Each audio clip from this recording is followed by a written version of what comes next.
Question number 4 9.4। तो श्रेणी हमें दे रखी है 1/1 cross 2 plus 1/2 cross 3 plus 1/3 cross 4 plus इस श्रेणी के n पदों का योगफल ज्ञात करना है। तो श्रेणी का nवां पद क्या होगा? an बराबर क्या होगा बताओ? 1/n into n plus 1।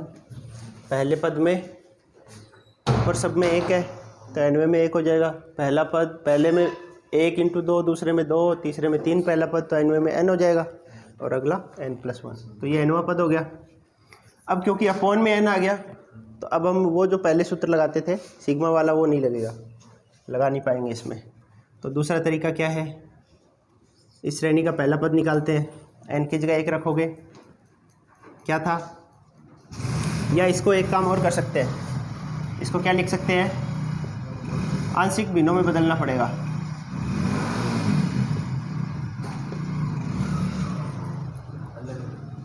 इसको हमने आंशिक अलग अलग कर लिया, आंशिक भिन्नों में बदल लिया।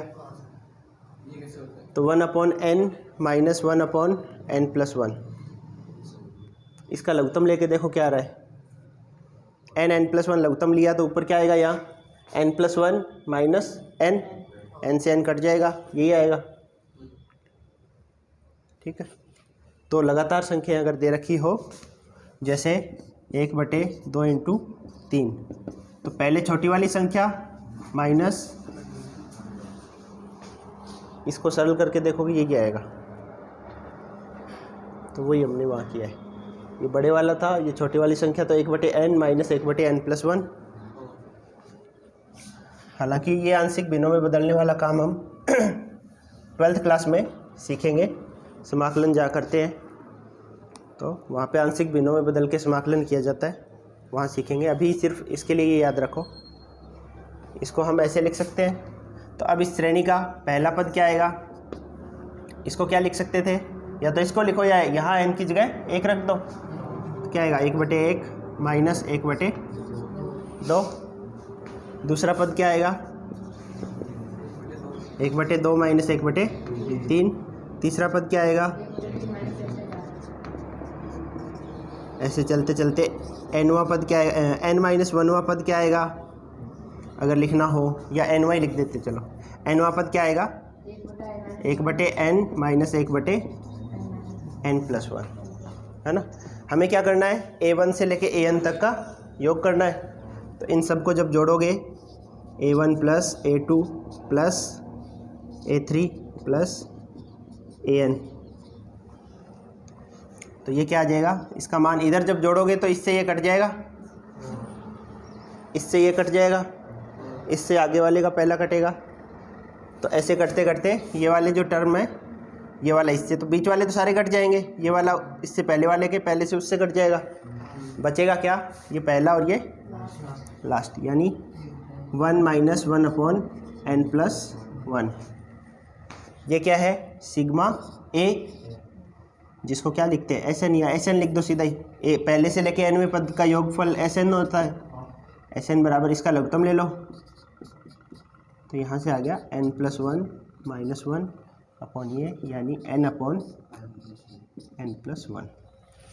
ये इसका योगफल है। ये एक सवाल है जो बिल्कुल अलग प्रकार का है आपके, तो इसको ध्यान में रखना है। समझ आया? जब अपॉन में आ जाए, ऊपर n है तो हमें कोई परेशानी नहीं है। अगर n² n³ कुछ भी बन जाए, n² प्लस n प्लस 1, तो हम सीधा इसका सिग्मा कर देते थे। पर अगर अपॉन में आ गया यही, तो फिर हमें परेशानी होती है, फिर हम सीधा सिग्मा वाला सूत्र हमारे पास नहीं है, तो फिर हम उसको आंशिक भिन्नों में बदलते हैं। आंशिक भिन्नों में बदलने, जब इस प्रकार का कोई सवाल आएगा तो वो हमेशा आंशिक भिन्न में तो बदल पाएगा। कैसे बदलते हैं? अभी आपके तो 1 या 2 सवाल है तो उनको तो ऐसे बदल लेंगे, पर आप मेन उसको 12th में सीखोगे इसका तरीका क्या होता है। वैसे थोड़ा सा बता ही देता हूँ। नीचे कुछ भी भिन्न दे रखा हो आपको, जैसे n, n+2, n+3, n+5 या 2n, 5n कुछ भी हो, नीचे वाला जो भी बहुपद दे रखा है ना आपको, उसका पहले तो गुणनखंड करते हैं। यहाँ तो गुणनखंड किया हुआ है, नहीं किया हुआ होता तो हम उसका गुणनखंड करते पहले तो, और फिर इसको लिखते हम a/n + b/n+1। दोनों गुणनखंड 2 है तो 2 गुणनखंड है, तो पहले को या एक को a के नीचे लिख दे a/ये, और दूसरा गुणनखंड b/, 3 गुणनखंड होते तो c/भी लिख देते। अब हमें a और b का मान ज्ञात करना है। जैसे इस सवाल में a और b का मान क्या है, या a का मान 1 आएगा और b का मान -1 था, इसलिए माइनस आ गया। तो a और b का मान ज्ञात करना होता है, वो कैसे करते हैं, जैसे ये 1 वाला ही करते हैं, ये वाला ही सवाल। किसी को अगर नहीं पता मान लो तो कैसे करेंगे, तो ऊपर के मान नहीं पता है। हाँ, मान लो आपको ये कैसे है, ऊपर 1/, और कैसे लिख दिया, तो हमने इसको a/n + b/n+1 दोनों गुणनखंड थे, दोनों को अलग अलग करके लिखा, और ऊपर a और b, a/b का मान ज्ञात करना है। क्या होगा, इसका लघुत्तम लोगे तो क्या आएगा, यही आएगा n+1, तिरछा गुणा करोगे तो a × n+1, तिरछा गुणा मतलब एलसीएम ले लिया हमने, b × n, और इस तरफ क्या आया 1/n, n+1, लघुत्तम से कट जाएगा ये, तो इस तरफ 1 बराबर n कॉमन ले लो, a + b प्लस a का इससे गुणा होगा तो 1 से a, इसमें क्या है an + a + bn, n वाले को साथ में रख के n कॉमन ले लिया, तो a + b और a अलग से। अब दोनों तरफ तुलना करोगे, दोनों अगर बराबर है ना, तो इसमें इसको क्या लिख सकते हो आप, 0 × n, ऐसे भी लिख सकते हो। तुलना करनी है तो n जो गुणांक वाला पद, n का गुणांक क्या है, a + b, इधर n का गुणांक क्या है, कुछ नहीं है तो 0, और अचर पद इसमें a है और इसमें अचर पद 1 है ना। समझ आया, जब तुलना करते हैं बहुपदों की, जैसे x² + 2x बराबर ax² + bx, तुलना जब करते हैं तो x² का गुणांक a है, यहाँ x² का गुणांक 1 है, तो गुणांक बराबर होने चाहिए, तब बराबर होता है बहुपद। तो a का मान आएगा 1 और b का मान आएगा 2। ऐसे ही यहाँ तुलना करोगे तो n का गुणांक a + b है, जबकि यहाँ n का गुणांक है ही नहीं, तो 0 है। तो हम लिखेंगे, तुलना करोगे जब, तो a + b बराबर 0, और a अचर पद a है और इधर 1 है, तो a का मान क्या होगा, 1। तो यहाँ से a का मान 1 रख दो इसमें, तो यहाँ से b का मान क्या आ जाएगा, -1। ये वाले मान यहाँ रख दो, a का मान 1 रखोगे तो 1/n, और b का मान -1 रखोगे, ये आ गया, है ना। ये तो सिंपल था, 2 लगातार संख्याएं हैं, तो इसका तो सीधा आपको याद भी होना चाहिए, आंशिक भिन्नों वैसे बदलते हैं, पर कई बार ये थोड़ा सा मुश्किल भी आ जाता है, तो भी आप इस तरीके से कर सकते हो, जो कि हम 12th में सीखेंगे। अभी थोड़ा बहुत आपको बता दिया। तो विविध का दूसरा सवाल है, क्वेश्चन नंबर 2।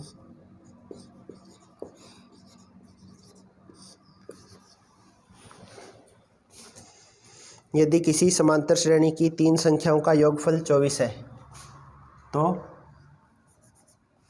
माना समांतर श्रेणी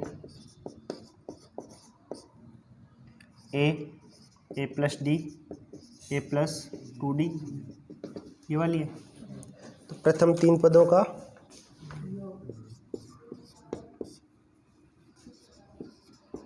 का योग a + d दूसरा पद, और तीसरा पद a + 2d, इनका योगफल हमें दे रखा है 24। ये तो हमें दिया है, और क्या दिया है, उनका गुणनफल 440 है। ठीक है, प्रथम या 3 पदों का गुणनफल बराबर 440।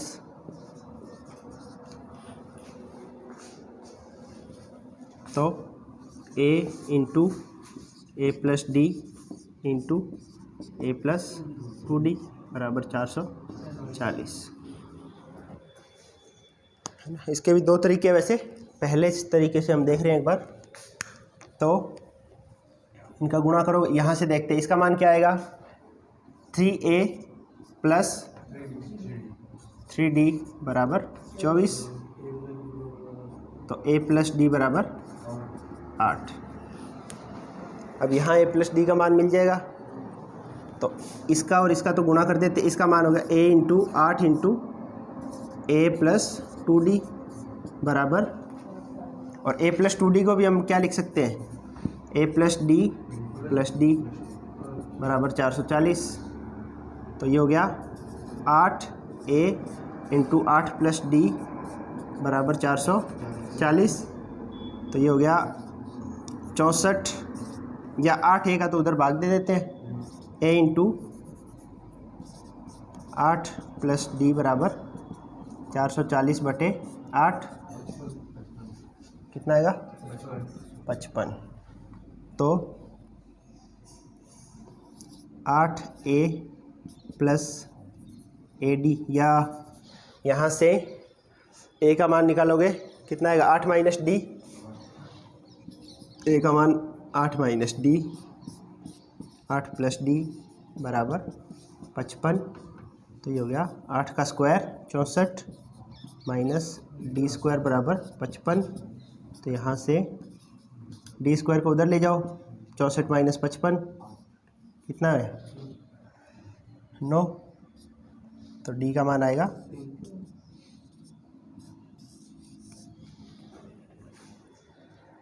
3 आ गया, यहाँ रख दो। a का मान यहाँ से मिल जाएगा, a बराबर 5।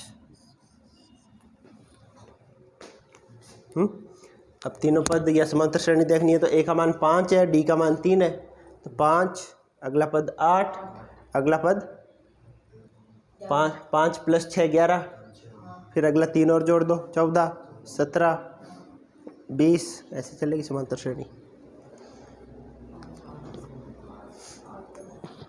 ठीक है। तो अतः समांतर श्रेणी पूरा लिख देते हैं।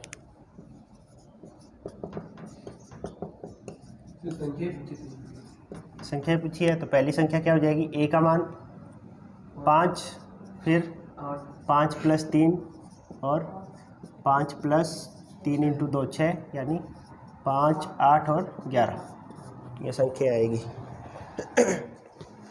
अच्छा, समांतर श्रेणी में एक और दूसरा, एक तो ये हो गया, दूसरा अपना ये है, अगर आपको जैसे गुणोत्तर श्रेणी में मैंने बताया था 3 संख्याएं या 5 संख्याएं हो, तो दूसरा है जैसे अपने गुणोत्तर श्रेणी में था भी 3 पद अगर दे रखे हैं, तो हम कोशिश कर रहे थे a/r, a और a इंटू आर, इस प्रकार से मानने का, ताकि इनका अगर गुणा दिए हमें कहीं, तो हम क्या करें, गुणा जब करेंगे तो सिर्फ r तो कट जाएगा, सिर्फ a बचेगा।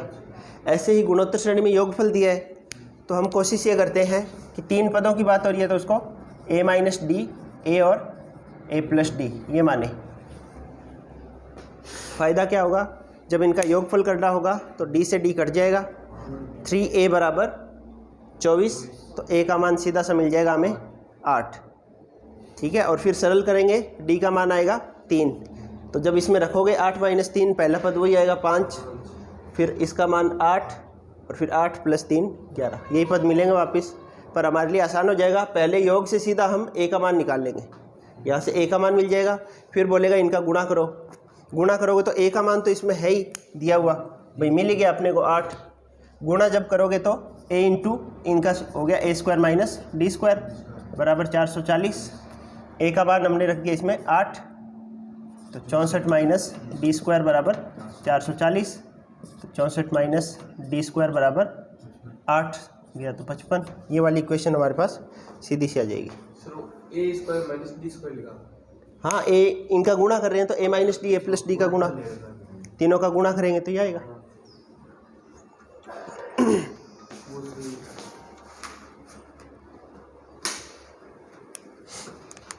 सर ये सब में लगेगा, सब में नहीं लगेगा। सम के लिए भी आपको मैंने बताया था, सम अगर दे दे हमें तो इसके लिए ए प्लस 3d, ए प्लस ए माइनस 3d, ए माइनस डी, जैसे 4 पद दे दिए, ए प्लस डी, ए प्लस 3d, इनको भी जोड़ोगे तो डी से डी कट जाएंगे, 4a आ जाएगा। बस यहाँ पे सार्व अंतर जो है वो 2d हो गया। आर वाले में बताया था मैंने, वहाँ आर स्क्वायर हो जाता है सार्व अनुपात। तो अपने को उस हिसाब से मानना है कि ये चारों मिलके समांतर श्रेणी बना रहे हैं। और हमारा जो इक्वेशन जो हमें 9वां, किसी गुणोत्तर श्रेणी का प्रथम पद 1 है, तीसरे और पांचवें पदों का योग 90 है, तो गुणोत्तर श्रेणी और सार्व अनुपात याद कीजिए। Question number 9।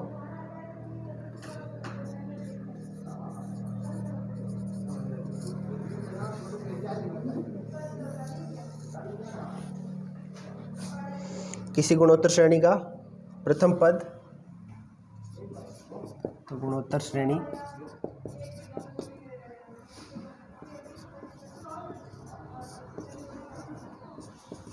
प्रथम पद 1 है, तो ए का मान 1 हो गया। तीसरे और पांचवें पदों का योगफल 90 है, A3 प्लस A5 बराबर 90, ये हमें दिया है।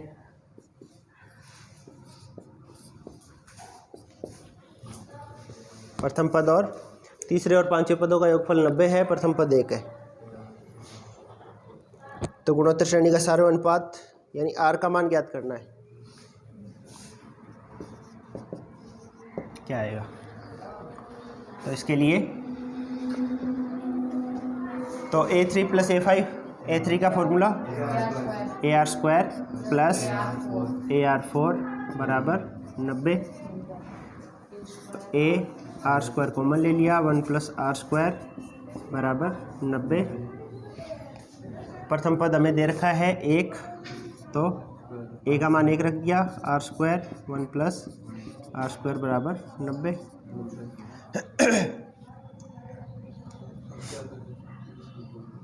यानी अब इसमें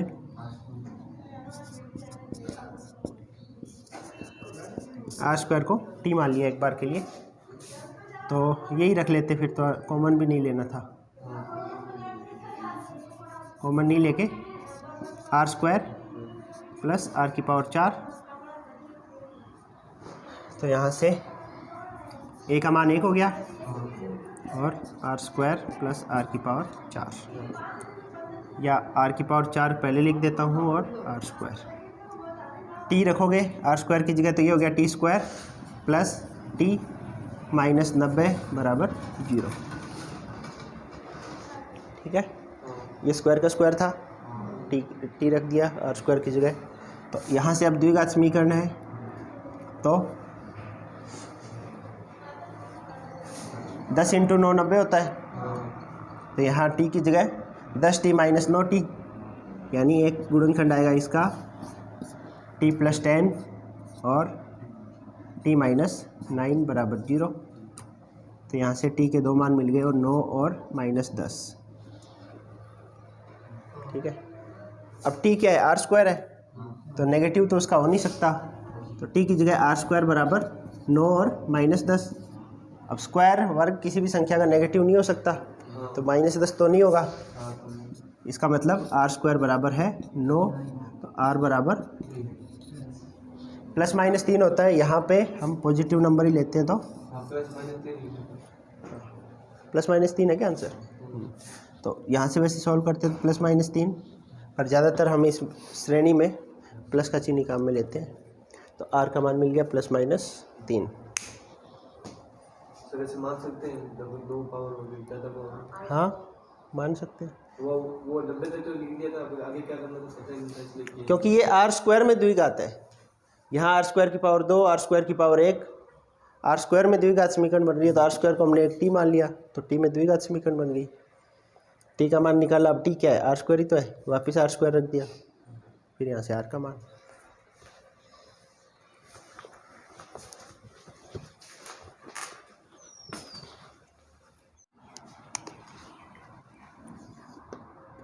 दसवां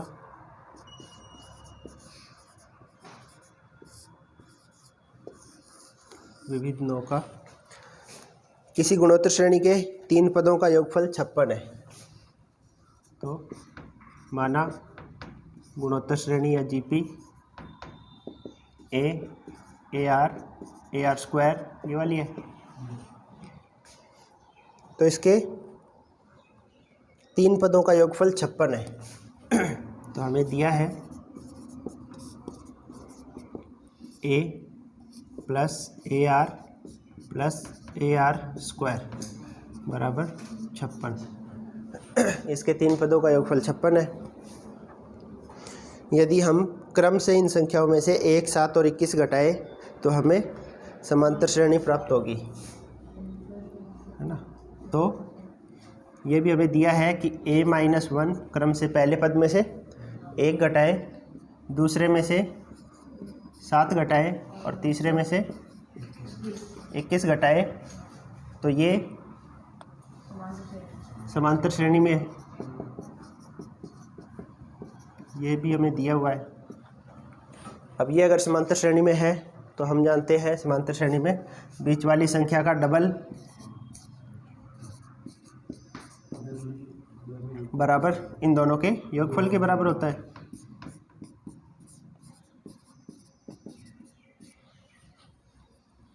तो ये हो जाएगा, जोड़ोगे तो a plus A R square minus 21 और माइनस 1 माइनस के 22 और इधर है 2ar माइनस 14। इधर ले आओ या इसको उधर ले जाओ तो हो जाएगा A R square minus 2ar plus A minus ये प्लस 14 उधर जाएगा तो कितना बचेगा 8 माइनस का बराबर 0। या ए कॉमन ले लो तो r square minus r plus 2r minus 2r plus 1 बराबर 8 को उधर ले गए। तो यहाँ से तो हमें ये इक्वेशन मिली है। यहाँ से देखते हैं, यहाँ से हमें यहाँ से ए कॉमन ले लो, ए को कॉमन ले लेते हैं तो यहाँ से क्या इक्वेशन मिलेगी, ए कॉमन लेने पे 1 प्लस आर स्क्वायर बराबर 56।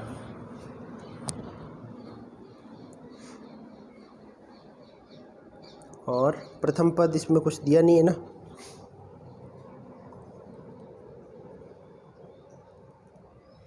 तीन पदों का योगफल 56 है और इनमें से एक साथ 21 घटाएं तो हमें समांतर श्रेणी प्राप्त होती है। अच्छा, एक ये भी है, ये तीनों पद गुणोत्तर श्रेणी में है।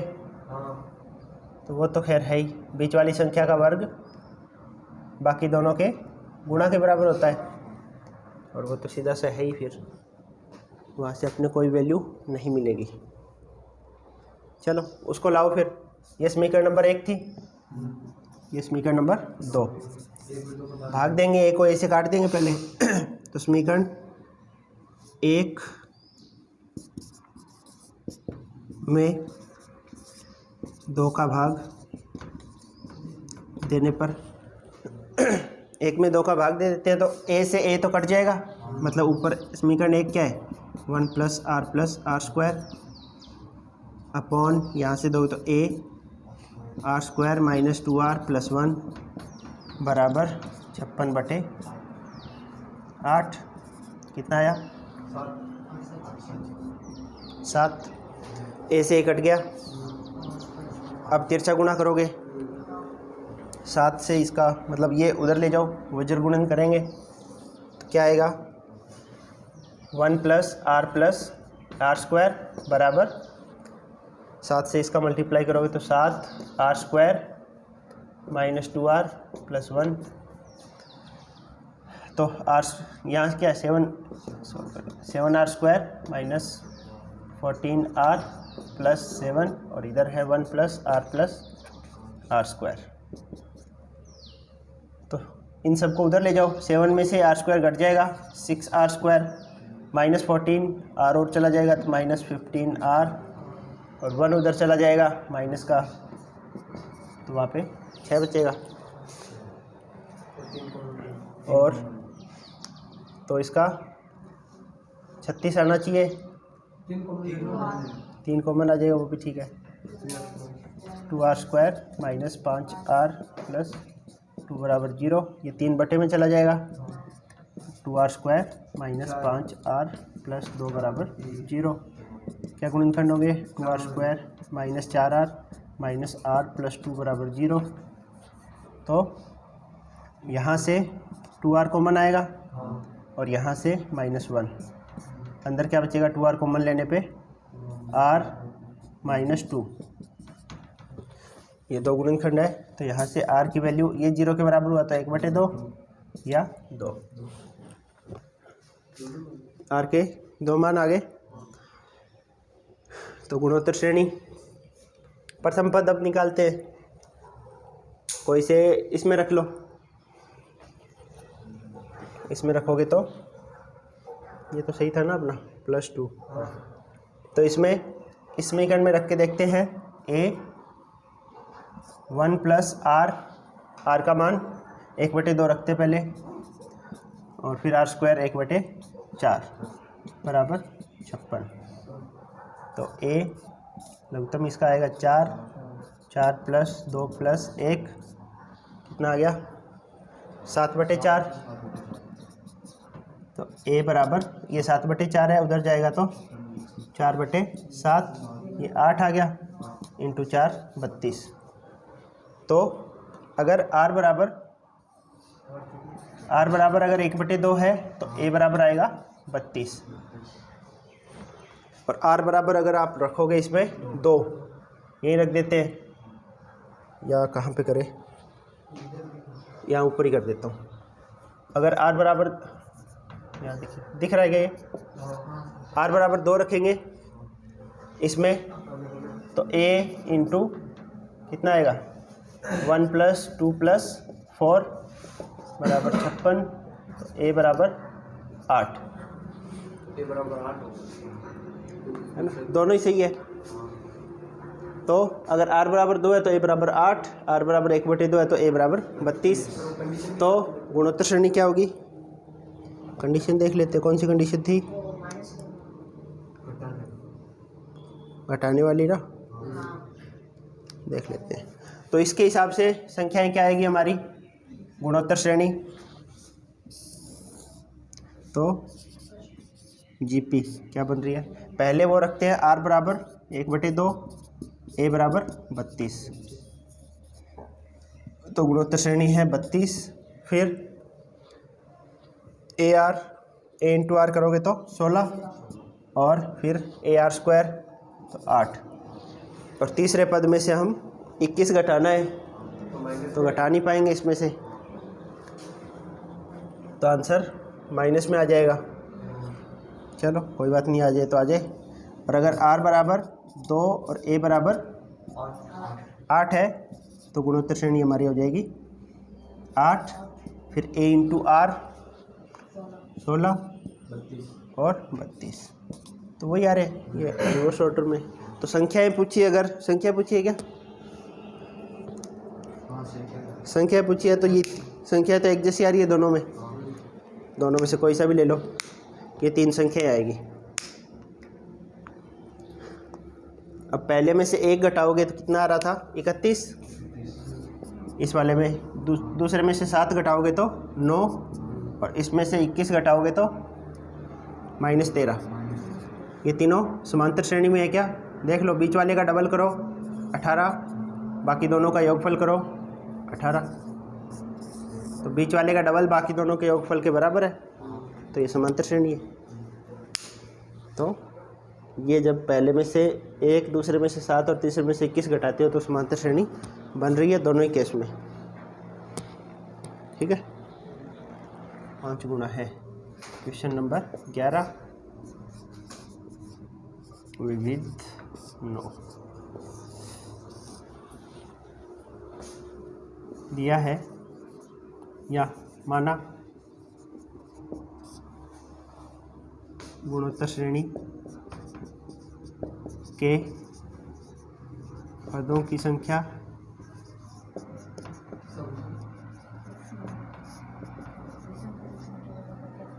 To N. हमें दिया है सवाल में कि इसमें पदों की संख्या सम होनी चाहिए, तो हमने मान लिया कि समांतर श्रेणी गुणोत्तर श्रेणी है, उसमें पदों की संख्या कितनी है 2n। 2n हमेशा सम संख्या होती है। n का मान चाहे कुछ भी रखो प्राकृत संख्या में से 2n हमेशा सम आएगा। तो जब भी आपको सम संख्या माननी हो आप 2n मानोगे, विषम माननी हो तो 2n + 1, ये विषम संख्या होती है। ठीक है, तो सवाल में दिया था गुणोत्तर श्रेणी में पदों की संख्या सम है, तो हमने मान लिया इसमें पदों की संख्या 2n है, तथा गुणोत्तर श्रेणी AR स्क्वायर यही है। ठीक है, ये वाली गुणोत्तर श्रेणी तो यही है। अब सवाल में दिया है कि इस श्रेणी के सभी पदों का योगफल यानी S2n 2n पदों का योगफल इसके विषम पदों के योगफल का 5 गुना है। तो सभी पदों का योगफल मतलब 2n पद है, तो सबका योगफल करोगे तो S2n हो गया। और विषम पदों का योगफल, तो इसके विषम पदों से श्रेणी जो बनेगी तो इससे क्या श्रेणी बनेगी AR क्यूब AR की पावर 5 ऐसे चलेगा, है ना। तो इसमें कितने पद आएंगे टोटल? ये जो श्रेणी थी इसमें कितने पद थे 2n, तो n पद तो सम होंगे, n पद विषम होंगे। 2n में टोटल 2n पद थे, उसमें से सम कौन से होंगे? सॉरी, ये सम पद लिख दिया हमने। विषम पद लिखने मतलब पहला पद, तीसरा पद, पांचवा पद। तो सम और विषम पदों की संख्या इसमें बराबर होती है। जैसे कोई श्रेणी है उसमें 1 से लेकर 10 तक की संख्या है, उसमें 5 तो सम संख्या होती है और 5 विषम होती है। तो ऐसे ही इसमें विषम पदों की संख्या कितनी आएगी n पद। इस श्रेणी में कितने पद आएंगे टोटल? n पद विषम। और सवाल में कहा है कि ये जो श्रेणी हमें दे रखी है जिसमें 2n पद है, इनका योगफल इस श्रेणी के जो विषम पद है पहला, तीसरा, पांचवा, ये वाला, इनके योगफल का 5 गुना है। यानी ये जो श्रेणी है इसके n पद, तो मैं S' लिख देता हूँ इसको, या और क्या सिंबल काम में ले इसके लिए अलग से स्मॉल s लिख दूँ n। ये जो दूसरी श्रेणी है इसके n पदों का योगफल की क्या हो गया स्मॉल sn, इसका 5 गुना होगा। समझ आया? इसने कहा है ये जो श्रेणी थी इसके तो सभी पदों का योगफल यानी इस श्रेणी के तो 2n पदों का योगफल इसके विषम पदों के योगफल का 5 गुना है। तो विषम पदों से हमने एक श्रेणी बना ली, तो विषम पदों के योगफल मतलब इस श्रेणी के योगफल का 5 गुना। तो इस श्रेणी का योगफल ये हो गया। अब सूत्र लगा देते हैं। तो S2n का मतलब ये जो श्रेणी थी तो A1 माइनस r की power n upon 1 minus r 2n पदों का योगफल है 2n बराबर 5 इंटू Sn। इस श्रेणी के n पदों का योगफल क्या आएगा A r की पावर 1 माइनस r की पावर n अपॉन, अब यहाँ r का मतलब क्या हुआ सार्वनुपात, या तो r था सार्वनुपात, या कितना होगा r स्क्वायर हो रहा है, दिख रहा है। तो यहाँ इस श्रेणी के लिए r का मान क्या है r स्क्वायर की power n 1 minus r square. r का मान यहाँ पे क्या है r स्क्वायर है इस श्रेणी में। तो इस श्रेणी के n पदों का योगफल करोगे तो r की जगह सार्वनुपात की जगह r स्क्वायर रखोगे। सॉल्व करोगे तो a 1 माइनस r की power 2n upon 1 minus r बराबर 5 इंटू a 1 माइनस आर की पावर 2n, ये तो 2n ही हो गया, upon 1 minus r into 1 plus r, गुणनखंड करोगे तो 1 माइनस आर इधर से कट जाएगा, ऊपर वाला ये इससे कटेगा, ए से ए कटेगा, तो 1 बराबर 5 बटे आर प्लस 1, तो यहाँ से आर प्लस 1 बराबर 5, आर बराबर 4। क्या पूछा था हमसे? आर का मान पूछा है ना, तो सारे अनुपात याद करो। देखो आंसर 4 ही। तो कुछ आया समझ में? नहीं आया?